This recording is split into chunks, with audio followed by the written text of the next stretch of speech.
so much for joining our inaugural Survive and Thrive series. We're certainly hoping that Thrive is going to be more of the picture than Survive, but it has been a crazy couple of years. We're all in this together. I'm going to do this call every week at 10:30. If you can't join us, then go ahead and register and we'll send you the recording so that we can all learn together. I thought if we did it on Fridays, then you'd have the recording over the weekend while you're driving around helping our clients get under contracts. Just a little about me. I got into the mortgage business in 2001. I was a convert from corporate America on 9/11. I had 2 little kids. I was actually pregnant with my second in 2001. So I'm now approaching empty nester status, which is absolutely fantastic. I highly recommend it. Over the last 20 years, my team and I have served over 2,000 clients, so we've seen just about everything. Some of you guys know I had a radio show for 8 years, and so some of y'all participated in the radio show, and some of you listened to the radio show, Real Estate Radio Atlanta on 106.7. That was a lot of fun. So this is like going back to my radio roots, and I'm excited to do that and to share some information, but I'm going to try to keep these really brief so that I am sharing information with you and not wasting your time. So on that front, I am going to go ahead and share my screen and we will get started. We're going to start with Susan's predictions, which if I really knew all the answers, then I wouldn't need to have a job. So you can take Susan's crystal ball predictions with a little bit of a grain of salt, but I do spend a ton of time paying attention to what's going on in the market, and so hopefully my information is something you can count on. All right, what to expect in the next 6 months. Interest rates, the interest rate market has been broken all year. It was broken for a portion of last year. And so unfortunately, I think we're going to see rates continuing in the very high 6s, approaching 7 for the next 90 days or so. Then we should start to get some relief towards the end of the year. And my predictions, I'll show you the reasons I think that in the following presentation. Hopefully I can back up my theories with information for you. So we think there'll be a light recession in Q4 of 2023 and Q1 of 2024. That's not going to be a massive deep recession, but we will probably get to a technical recession during that time. We think we will have mortgage rates with a 5 in front of them towards the end of the year, maybe in the December timeframe or the beginning of first quarter next year. If you watch the Fed minutes this week, the Fed said that we would have 2 more rate hikes in 2023. The stock market, the bond market, nobody thinks that but the Fed. We don't think that will materialize because we think that if you look at the information that's going to be coming out and the trends, we don't think that they will have a reason to raise rates. Now, of course, the Fed doesn't necessarily need to listen to me, so we shall see, but that's my prediction. One of the reasons that is the case is because a year ago at this time, inflation was at 9%, and the inflation rates that came out today, this week, were in 4% range, and we think they're going to be 4 or lower. I think we'll see even inflation in the 3s sometime before the end of 2023. So it's going to be hard for the Fed to continue to jack up rates with inflation coming down. When rates do dip, though, we're going to be in a frenzy of overbidding and cash offers again. And so those of your clients who are first-time home buyers who aren't in a situation to pay cash, it really is time in the next 6 months for those people to go ahead and get under contract, because when we're back in the overbidding bananas, they're going to get pushed out. So those folks who are the marginal buyers and who need a ton of closing costs, now is really the time for them to get under contract. We will be able to refinance them when rates go down, but this is their opportunity to become homeowners. And honestly, I think it might be the window of opportunity that might not be here for a few years after that. The U.S. job market will fare better than other industrialized countries. That's happening today, and we think that will continue. And the job market will be strong, but you will see a mild pullback. I don't think you're going to see a drop in jobs created. I think you're going to still see positive job growth, but it's going to pull back a good bit over the remainder of the year. It won't be nearly as dramatic as it has been. And housing prices will continue to go up. I see nothing that indicates we are going to have a crash. Housing prices will continue to go up at a slow rate until rates drop. Now, once rates drop, I think they're going to start to accelerate again. And so we got to be ready for that as well. So I participated in an event with Market Watch to get some of this information. And then, of course, some of it is just all the other industry stuff that I participate with. But a lot of you may know John Hunt. John is famous for being somebody in Atlanta who predicted the 2006 crash. John's been on my radio show. He's a good friend, and he's seems to be always right. So when he talks, I listen. We also heard in Market Watch from Dr. Rajiv Dewan, who is the Economic Forecast Center Manager or Director for Georgia State University. I was going to share a few notes from that for you. So John said 80% of transactions are not dependent on rates, and he shows you all the data that tells you what's happening. So right now, the transactions that are happening are not rate dependent transactions. 20% of those, though, aren't happening. So every month, you've got 20% of people on the sidelines that haven't joined, that haven't done what they need to do. And so that is pent up demand that's going to hit us when rates drop. John says we have a huge affordability problem in Metro Atlanta. We all know that, but he thinks it's at almost crisis proportions. If we don't have more affordable housing, it's going to be tough for us to support a workforce that's going to help us grow. So if we don't have more affordable housing, then we're going to have trouble growing in the Metro Atlanta area. New home construction sales are very strong, in part because resales are such a challenge. Nobody wants to give up their 3% rate and put their house on the market, which is certainly causing a massive inventory problem. But it also makes folks want to get into new construction more often. So he's seen strong new construction sales. He says we need a massive amount of homes in the metro area in the $300,000 range. I think we could have all told him that, but he said we have to, as a community, figure out how to make that happen. So he said one of the things that's going to happen is that extended markets are going to get more and more attention. You're going to see markets that you can't afford to build a $300,000 house in get more. Those communities are going to grow and grow. He says that the biggest problem for us in terms of creating that inventory is zoning. Nobody wants that 1,400 square foot house on the corner next to them. Not in my backyard.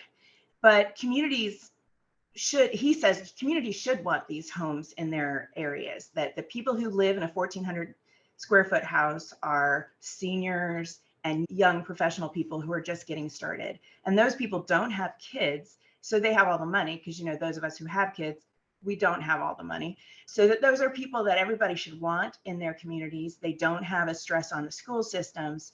Certainly traffic may be an issue, but we're going to have to figure that out. We can't stop the fact that people want to come to our area unless they don't have a place to live. Dr. Rajiv Dewan said that rates will come down to the 5s toward the end of the year. So that's where that's where that prediction came from. He also predicted the light recession in 23 and 24. He says that in Georgia particularly, you're going to see jobs decline in the next 9 months. He said that something that is driving the current job growth is that everybody's getting second jobs. And so because everybody's a little bit more strapped, they're getting a second job, or people who didn't have to work before are getting into the employment market. And every time that happens, even if it's a part-time job, that creates a job. And so it distorts the numbers a little bit. But the big thing that's going to happen to Georgia is that in the infrastructure bill and all of the bills that were created to incent manufacturing in the United States, especially in Georgia, we have a ton of people coming here to do EV manufacturing. It's components like electronic vehicle batteries, and there's some actual plants being built to build cars, but it's also components. And Georgia is attracting a ton of that manufacturing business. So if you look out over the next 5 to 7 years, that is going to drive our non-populated communities in Georgia. They're not going to build that in Decatur. They're going to build it in some of the remote areas. So the builders who are building around where those plants are going to be are going to win. There's a big plant that's being built right outside of Savannah. The people should need to go build some new home construction around there, because there's 1,400 jobs that are going to come to that community, and they're going to have a place to live, but they're not going to be $800 million houses. We need affordable housing for them to live in. Corporate profits and wages are still strong. The economy is still very strong. And he says when rates go down, the housing market's going to blow up. So what is going on with interest rates? Interest rates are artificially high right now. It's crazy town and has been for a while. Like those of us in the industry are just mystified. Their rates are unnaturally high right now.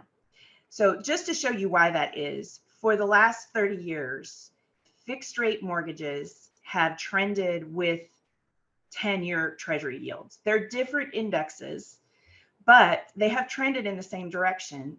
And there has so one of the measures of where rates should be is the distance between the 10-year treasury and the 30-year fixed market. So you can see here that right now, in 2023, the spread is 2.961, which means, and that's why we're talking about that 7% number, that 3 points difference is just unnatural. So this is a quote from George Ratial, forgive me. The only times the spread approached or exceeded 300 basis points were during periods of high inflation or economic volatility. You can see that in this chart that normally the difference between the 10-year treasury and the 30-year fixed is in that 1.7 range. And right now it's almost 3%. And you can see the times that it's been that high have been when we have chaos. So there's this really high number back in 1980. And then during the crash, we had a high point where there was a big spread. And now we're back at a high point. So rates are unnaturally high right now. So it is reasonable to assume that if the Fed doesn't completely lose their mind, that we should be able to see us return more towards the 170 basis points increase over the treasury. So this is an example of what that does to rates. So right now, the 10-year treasury is at about 3.65. If we had a normal market, you would add that 1.7 margin and rates would be at about 5.375. Unfortunately, what's going on right now is that 3.625 has added 3 points. So the current market is at 6.875, unnaturally high. People are saying that they don't think we're going to go all the way back to the 1.7 quickly, but that we should be able to see this 3.2 go down to something more normal like 2.25. So basically what that says is that the Fed doesn't really have to do anything but stabilize for us to get some significant retreat in interest rates. So that the market this chart is telling you that the natural place for the market to be right now would be under 6%, 5.99, 5.625. So this chart just tells you where we think rates are going to go. You can see they spiked, and then we expect that they're going to go down over the next couple of years, sooner rather than later, hopefully. These are the predictions of different people based on what they think interest rates are going to do. So you can see that if you're looking at Fannie Mae, the National Association of Realtors, the Mortgage Bankers Association, everybody thinks we're going to be have better towards the end of this year, be in the fives, high fives in Q4, and that for the next year, we're going to be in the fives for most of the year. That is the natural state at a high inflation rate where we should be. So the next question is, will housing prices decline? Hell no. We still have a huge inventory problem in all of our markets. We are seeing multiple offers on houses. Now, what we are seeing is that we are getting some closing costs paid for, and in the extended markets, we're getting our FHA buyers under contract, but it is certainly still very competitive. There is nothing to me that indicates that the overall market is going to retreat in Georgia. Now, every neighborhood is different, right? You guys know real estate is local, and that's why you do your job and I don't do your job. So you're going to be looking at every neighborhood to see what's going on. I don't think right now we're in a huge acceleration, but I don't see anything that indicates that we're going to retreat dramatically either. Home ownership is still critical to everybody's net worth, everybody's long-term multi-generational wealth, and we know it. The Keeping Current Matters, the people who do this, they say that 2021 and 2022 were the unicorn years. So in trying to figure out, are we going to have a crash? There's a few things that you look at. One is, do we have enough inventory? We are still way under pre-unicorn years in inventory. And then of course, as you guys know, this is a national number, but we really need 6 months of inventory to have a balanced market. We haven't been anywhere near that for a long time, and there's nothing to indicate that we're going to have a way to get any closer to that. So how do rates go down if demand is high and supply is, how do prices go down if demand is high and inventory is low? One thing that also has to happen is foreclosures have to happen at a higher rate. So if you take out the unicorn years, you can see in 2022, we still have far less foreclosures than we did before the crash, before the unicorn years. And then if you go back to the crash, we had massive foreclosures. So here's a picture of that. So this is us just coming out of the crash. And you can see in April, less than 1% of the sales in the country were distressed sales. That is crazy. In order to get a crash, you need a number way higher than that. So why is that? Part of that is because lenders are still very careful about how we lend money. So back in the crash, we had a lot of people who went into foreclosures because they were in really bad situations, and we were lending to people, not me in particular, but people were getting mortgages who really couldn't handle mortgages, because what I need right now is the hiccups. So this is an indication of mortgage credit availability. You can see that prior to the crash, there was a ton of availability. And then here, what happens is in 2021, in 2020, housing prices go way up. So what does that do to affordability? Affordability goes way down. And that as prices go up, and then as rates go up, affordability drops off even further. We are being very careful about who we lend to. There's not going to be any crash or retreat in expenses from that, but it is definitely a situation where people are having trouble affording. So let's all go out and build affordable housing. All right, so I'm gonna stop there. Here are just a list of future topics that I'm gonna do on our weekly call. And so if you guys have any questions for me, if you want to put that in the chat or open up your mic. I did have one question that somebody gave me earlier, and that was, why are closing costs so high right now? So I thought I would address that. Closing costs are really high right now because everybody knows that mortgage rates are going to go down in the next 18 months. Everybody knows that any loan that you do right now is going to refinance in the next 18 months.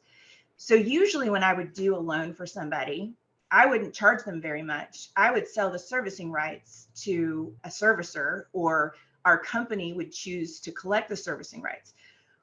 And then I would get paid for that. And so I didn't have to charge the client anything. The servicer doesn't make any money until the loan's been in existence for 3 years. So right now, any mortgage we write right now, everybody knows that it's not going to be profitable to service any of the loans that we're writing right now. So we're actually having to pay people to service the loans right now rather than getting money in return. So as a result, the clients are having to be charged more by everyone. So everybody's seen that closing costs have gotten higher.